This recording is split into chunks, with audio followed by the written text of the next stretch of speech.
Mrs. Baxley, what are you doing?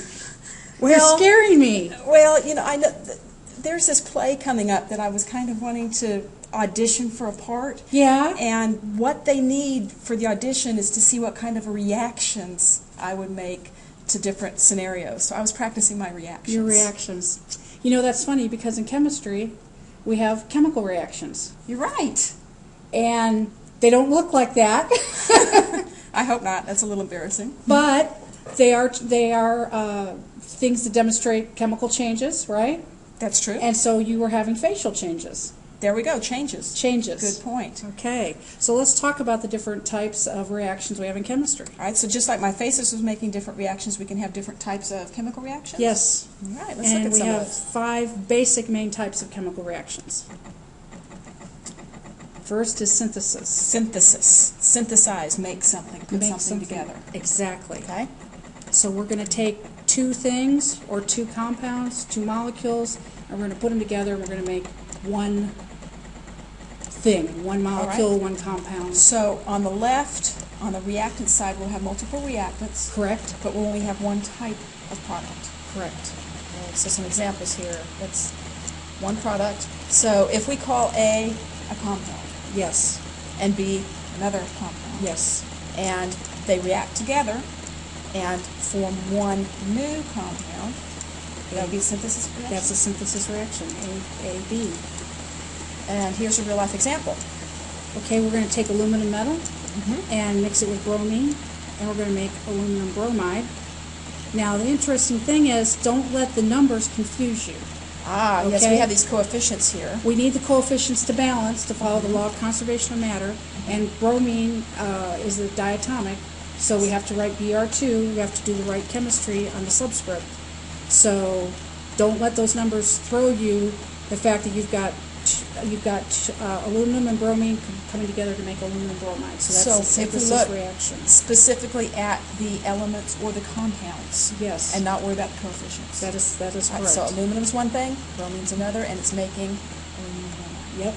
Okay. I This like the plus this Mhm. yields this. Oh, I like the color. I like the colored circles because you're showing that you have 2 separate molecules or atoms, and you're putting them together to make the new product. making aluminum. Now, one thing to point out here too is that this and this are a totally different compound than when you put them together. Right. The aluminum is a metal. Correct. The bromine is a liquid, most likely, possibly a gas. Non-metal, And when you put them together, they make ionic compound, a salt. right. Yes. So even though those colors look the same as these colors, this is a new. It's a thing. new thing, and that's a very good point. Okay. This is a great example that you have of Ah, because you take sodium, which is a highly reactive metal, and which will basically, if it's exposed to any moisture, will catch on fire or even explode. Right. Chlorine gas, which is a deadly gas, you take those 2 things, which are both highly dangerous, and you synthesize them, put them together to make sodium Table chloride, salt. which is something we have to have. Very, For our very body different chemistry. properties than the two. Very different reactants. properties in the 2 reactants, and that's very common in chemical reactions. All right. And an easy way to look at this: something plus something else creates one compound. Yes. Synthesis. We have the one type of compound over there. Right. Another example. Okay, so we're going to take phosphorus and oxygen. We're going to mix them together, do a chemical reaction, and we're going to get tetraphosphorus decoxide. All right. So again, Synthesis. 2 things making the one. All right. Another example. We've done these many times, Yes. trying to find out formula for these. Exactly. One thing plus another thing. Yields the one product. Okay. All right. Now decomposition. This is backwards, right? Backwards of synthesis. We take that one compound and we break it into its component parts. Decompose. It comes apart. Comes apart. Right. So it's just the opposite of synthesis. So instead of having AB on the right, we have AB on the left. And it is going to break apart into A and B. All right.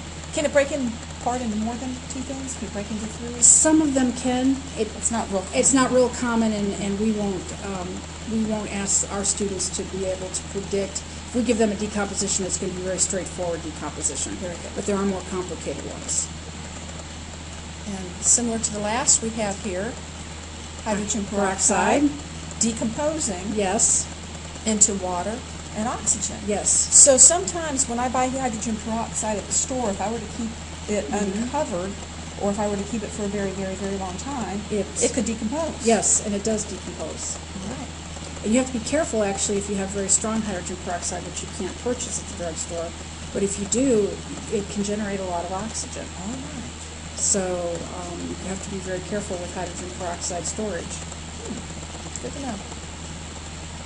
Another decomposition. We have one compound on the left breaking up into multiples on the right. Yeah, and that's a great one because it just breaks up into its two component ions, or the two component atoms. Excuse me. This is the thing breaking down. Right. We have that on the left. Okay. All right. Ah, interesting. So water. Now this one doesn't look just right, does it? No, we got a problem there. You know what? This is a challenge for the students. Stop Okay. the slide here, rewrite this, and balance it correctly, because this is not correct. So we want to see this on your notes. Excellent, excellent. Again, the idea, though, is we have one thing breaking down into To others. break. All right, pause now and write. Okay, we're back. All right, so let's see.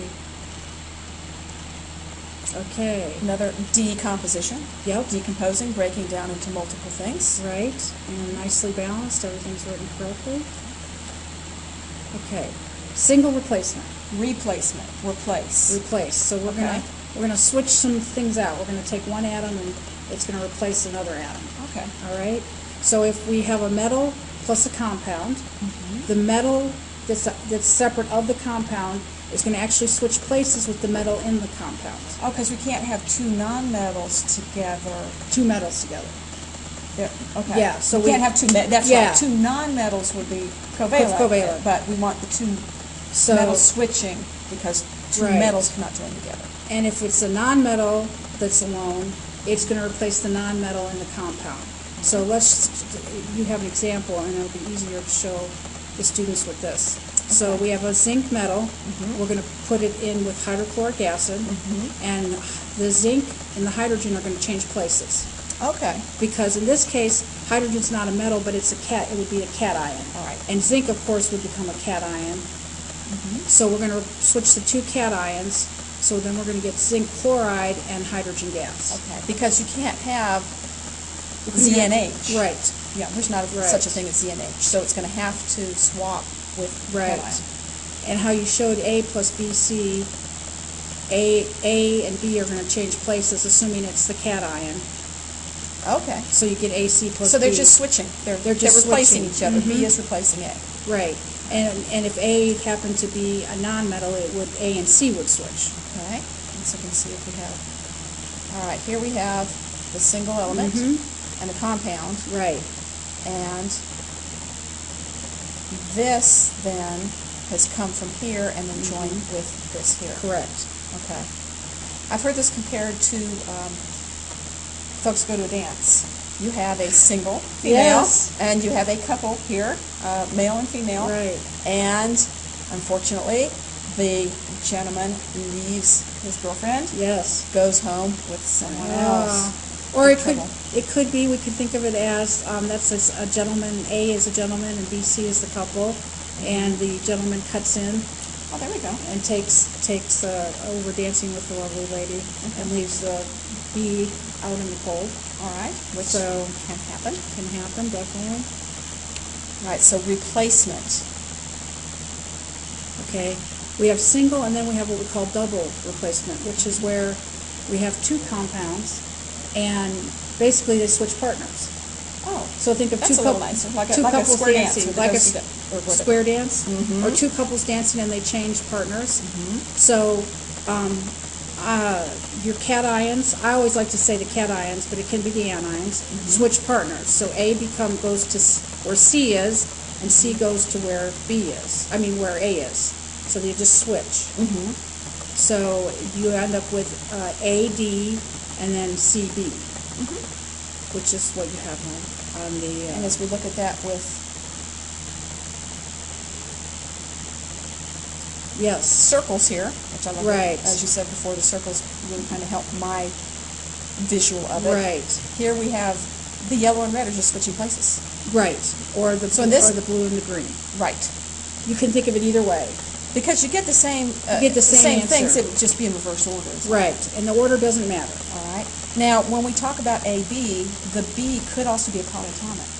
Yes. So if we have KOH, K is the cation, You're right. And OH is OH is the anion, SO4, is also a polyatomic anion. right? So the SO4 and the OH Are gonna switch places. Switching places, yes. So then you get the potassium sulfate on that side and the copper 2 hydroxide on the right-hand side. Okay. So you can look at it as the copper and potassium change partners or the sulfate and hydroxide change partners. All right. whichever You can way. either choose these two swap or these two swap. But- But if you swap both of them, you're ending up with where you started. Exactly. So that's not the way they Exactly. react. All right. Okay, organic combustion. Organic combustion, I always tell my students, you always, only, ever produce carbon dioxide and water when you do an organic combustion reaction. Carbon dioxide and water. Yeah. Carbon dioxide and water. Yeah, that's kind of easy if that's always what you That's get. always what you get. But you have to have a hydrocarbon on the left side, which is your combination of carbon and hydrogen. It can also have some oxygen in there as well. All right. Okay? And then, but it has to have also separate oxygen, and that's one of your sources of fuel, because that's what allows it to actually combust or burn. Anything we know that, we talk about things burning and they have to have oxygen to keep that burning To going keep the on. burning going on. So combustion is actually just burning. Correct. Right. And usually do these usually require like a lot of heat or something to make it start going? I mean, if you have something here, Yeah, you have to have, for the fire triangle, you need to have a source of, you need to have a fuel, a source of ignition, and what do they call it? The atmosphere to keep it going. okay. So you need the CXHY would be your fuel. The stuff to keep it going would be your oxygen, and then your source of ignition would be like if we're doing our Bunsen burners, would be a spark or a match or something to begin the combustion process. Very good. And this is the type of reaction you get when you burn wood, because it's hydrocarbons in the wood that you're actually burning. The Makes sap. sense. Makes sense. The sap is, some of the things that burn, and the fiber itself is hydrocarbon based.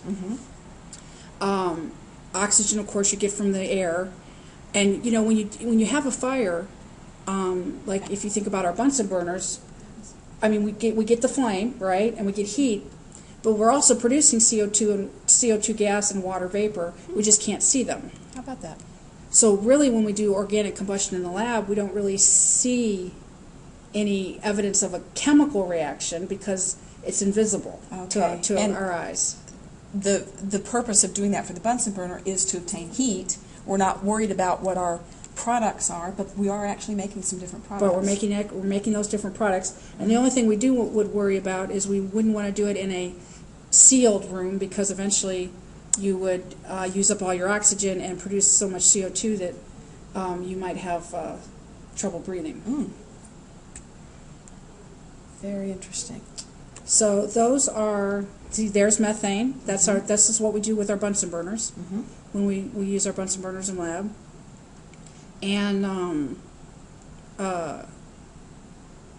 as I say, always, only, ever make CO2 and water.